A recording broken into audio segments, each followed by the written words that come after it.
Hi, everybody, and welcome to Lockdown Brewers. I'm your host, Chuck Freeman. I don't know why I'm starting the show in a chipper mood because the Brewers laid a complete egg today. Those days are going to happen in baseball. We all know that. They lost big time today. We'll get about it. Freddie wasn't very good. Runners in scoring position was very bad. Gus Varlin took one off the face. And, you are locked.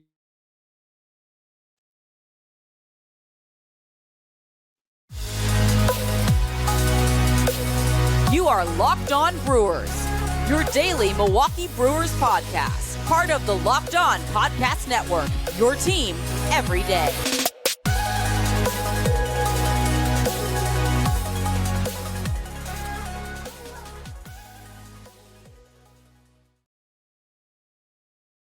Hey, welcome to the Sunday morning version of Locked On Brewers. Saturday night, we released this. Of course, we're here after every Brewer game on Locked On Brewers. I'm your host, Chuck Freeman. Been covering the Brewers for over 40 years for WIBA Radio. Well, not for 40 years for them, but been covering the Brewers for 40 years. AP Radio, I've been with that long. So I've just been covering the team for a long, long time. And like you, I am a huge fan. But today I was a huge fan of this game just ending because it was going nowhere after Cronenworth hit his second home run of the game. Appreciate all the comments that we were receiving both on YouTube and on Twitter. If you want to follow me on Twitter, it's Chuck Freeman, FREIMUND. Drop me a note on YouTube. I'll be providing content on the Brewers during the week and on weekend games as well. Locked On Brewers, part of the Locked On Podcast Network. We are your team every day. Well, it started off well for the Brewers and didn't whatsoever. And, here first inning, Freddie was on the hill for the Brewers, and Freddie gave those right back. It was a 2-2 game, 3-3 game at one point. Jake Cronenworth in the fifth inning hit a 2-run bomb off Peralta. It made it 5-3, and the Padres never trailed after that. Later in the game, it was another home run that Cronenworth hit to make it 8-3 with guys on base. And that came off Hoby Milner, who probably looked as bad as I've ever seen him. That was very unlike Hoby today in the seventh inning, but he was grooving pitches. Hoby was. That sidewinder was not working today. So Hoby Milner, bad Milner. As for Peralta, he had pitched so well in his first two starts of the season, and he had a clunker here. And 7 of the 9 hits against him came with 2 outs, which was a little bizarre. Yeah, he was a 3-3 tie in the fifth inning. If you get Cronenworth right there, who knows where this game turns. But he gave a 2-run home run to Cronenworth with 2 outs, and the Padres never looked back. And again, days are going to happen, as we always say, but the Padres are a good team. I'm not going to come out here and say, well, the Padres get paid too. Well, the Padres are a good team. They're a good team. So winning the first 2 games of the series, you got money in the bank, and hopefully they can take 3 or 4 by winning tomorrow with Corbin Burnes on the hill. So that was pretty much it. Gus Varlin took a shot off the face later in the game, line drive back through the box, 105 miles an hour, hit what appears to be a shoulder and then his face. It ricocheted off his shoulder and into his face. Didn't stay in. This happened in the 8th inning, and we'll see how he checks out. But yeah, he couldn't stay in after that. But he walked off the field under his own power. That's the good news. That is the good news. And of course, we'll find out. You find out more the next day on injuries like that and how he feels after a night's sleep. But all the best out to Gus Varlin, who took that line shot 105 miles an hour coming right back at his face. I mean, that's like a pitch coming at a hitter at 105 miles an hour. I mean, just how dangerous that is. And you don't know when it's coming. Somebody put on Twitter, it's one of the dangers. It's the worst danger of our game. It's the worst, being hit by a pitch or a line shot back through the box, as what happened with Varlin today. And these guys, we'll see how these obviously these hitters through the box is not fun. So they lost. They did the record to 10-4, 10-5, 2 in a row yet this year, and we'll see if that can carry over to tomorrow. We're going to get to the pitching matchup for tomorrow coming up here in a little bit. Also, the box score. Of course, in the weekend editions, we give you a little shorter version of Locked On Brewers, and we give you the scoreboard, and we give you the box score and tomorrow's pitchers. We do that as well. But Christian Yelich went 1 for 4, had a single, put ducks on the pond. Brewers left those runners in scoring position after Jesse Winker grounded out weakly early in the game. Winker today in the lineup, coming back after the bronchitis. He DH'd. He went 1 for 4 and drove it a run there in the first inning. Willie Adames went 1 for 5. Excuse me, I'm going through a little cold myself here. Willie Adames went 1 for 5, made an error at shortstop long after the game was decided. Rowdy Tellez continues to hit well. Had a couple of base hits today. He went 2 for 4. Brian Anderson, 1 for 5. Garrett Mitchell, 0 for 3, 3 strikeouts. Mike Brasso, he pinch hit later in the game and walked. Victor Caratini was the offensive star of the game. He went 4 for 4. When Victor Caratini's your offensive star of the game and nobody else produces, it's not going to be a good day, chances are. But Caratini's off to a pretty decent start as the backup catcher. Bryce Terang went 1 for 3. Good to see him get back on track. At least he got a hit today. Owen Miller went 0 for 1, and Weimer went 1 for 4. He's dropped his average down to 200. You know, these rookies struggling. We said 2 weeks ago when the Brewers were in Chicago and when they're playing the Mets, that they weren't going to stand that high. In fact, don't be surprised if maybe one of these guys gets sent down for a cup of coffee. Who knows? You don't know. We don't know what direction it's going to head in, but pitchers are starting to adjust to these rookies. We said this a couple of weeks ago, and now it's up for the hitters to come back and adjust to the pitching, these young guys. Again, maybe there wasn't some tape out on some of these guys early on in the season. Maybe a guy like Weimer, maybe there wasn't. So that's where maybe the pitching coaches and the opposing pitchers now, they're doing their homework and they're studying these guys. And a Garrett Mitchell as well, who there was tape on him from last year. And there's minor league tape too on some of these guys. But there's an adjustment that has to be made. There's a chess match that goes back and forth. Craig Counsell has talked about that before. And maybe that's what's happening now. It's the Brewers' turn with these young guys to readjust. So Woody takes the loss. Not good.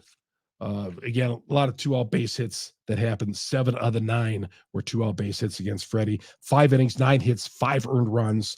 Piamps got in the game, gave him a hit in 1 inning. Piamps, a couple times out there, he looked a little confused. I don't know what that was all about. Hoby Milner, yeah, one of the eye test, the Freeman eye test said it was not one of his best outings as a Brewer. All right, any genius can figure that one out. 1 hit. 1 inning, 2 hits, 3 runs. Gus Farland, 2/3 of an inning, gave up a run. And then Guerra walked 3 guys. Excuse me. Guerra came in there in a tough spot, having to come in for Varland after Varland went down and warm up in front of 40,000 and looked a little shaky out there, gave up the 3 walks. That's the worst he's looked all year long. So bottom line is a loss is a loss. Move on to tomorrow's game. Let's read some of the tweets here briefly. Some of the tweets here. I put toward the end of the game, I said, well, at 8-3, I said, well, this one is over. And then Wayne said, didn't the Brewers come back down 5 last year with a big rally in the 9th inning? Yeah, they did. Some days you just know it's not happening. And if that game would have ended, you could have called that game when it was 8-3 after the Cronenworth home run. I would have said, okay. 5-3, no. 8-3, it was like, yeah, they're not coming back. That was like being down 25 in an NBA game. You're not coming back from that in the second half. Rob says it was tough. It was not going to be easy. It was going to be tough to sweep San Diego just one of those days. Fresh start tomorrow. I agree. Buck Crewer says, how about that clutch hit from the $25 million man? Hey, Chuck, get us right back in the ball game? Not. He's talking about how Yelich failed with the bases loaded. And then they did get a run out of that inning, I believe, on a walk. That tied the game. A walk to Winker tied the game up there. So, yeah, it could have been nice if Yelich would have came through with the bases juice there. Maybe the momentum of that game would have turned a little bit, but it was not the case. Pop Rock says, great work on the Locked On Brewers podcast player. Thank you. Just win the series, and that's what they're up to. Win the series. We're good with that. Pitchers and pitchers, right on. Young guys are starting to look young for the first time this year. A ton of hits as a team, but not driving into runs today. That's baseball. Yeah, it is. Runners with scoring with runners and key hits with runners in scoring position today did not happen. Chuckles writes, I don't get the decision to let Peralta face Cronenworth in the 5th inning. Seemed like his day was done. I did too. And then they kept him in after the home run there too, which I was a little surprised at. He got out of it, but yeah, pitched in the 5th inning. I think that, Freddie is going to have to work through these things. And yeah, pitch him in the 5th inning, tough call, but this is where the maturity of Freddie as a pitcher has to come. He's got to get through Cronenworth there. And with 2 outs, you're hoping that he could make a pitch there. And we're going to the top of the 6th in a 3-3 game. Let's see. That was pretty much it. That was pretty much it of the comments today. Let's check this other page here. Yeah, that's it. Well, appreciate all the comments as always. The Woodruff update. No surgery needed. That's the good news. But we were talking last night about how it potentially could not be good news for Woodruff. And he's got a subscapular strain, grade 2, in his right shoulder, which means he ain't be pitching in 15 days. So they're going to take it day by day. He won't be thrown for a while, according to Craig.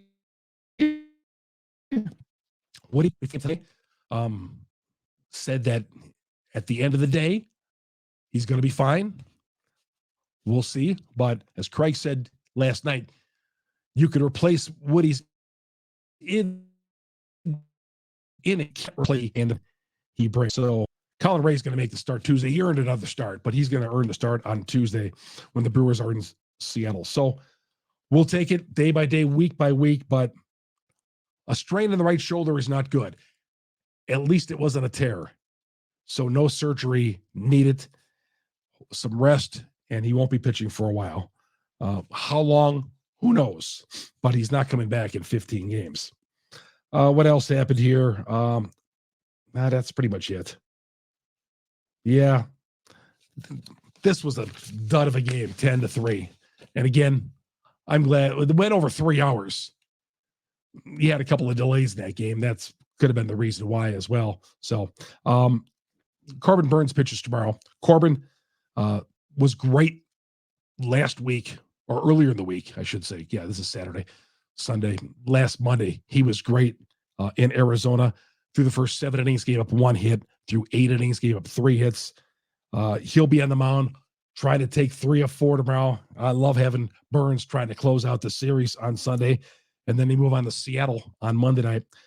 Chris Flexen, who just got crushed by the Cubs the other day in his last start, let's see what he went here. He went, I believe he went like 2 1/3 innings, 8 runs on 10 hits at Wrigley Field.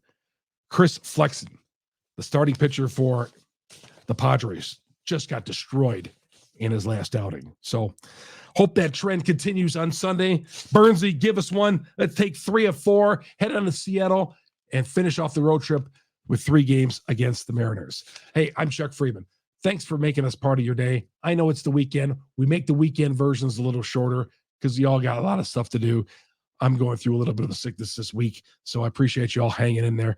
Thanks for making Locked On Brewers your first listen. All you everydayers out there, you guys out there who listen and watch this show, I appreciate the comments. Follow us on Twitter. Follow us on the YouTube page. Wherever you get your podcasts, whether it's Google or Spotify or Apple, there's a ton of sites out there that drop this show. And I just love the fact that you guys follow us every day and listen to the show. We dropping this one, and looking forward to talking to you tomorrow night in Game 4 of that 4-game set in San Diego. Chuck Freeman, you've been listening to Locked On Brewers, Locked On Podcast Network.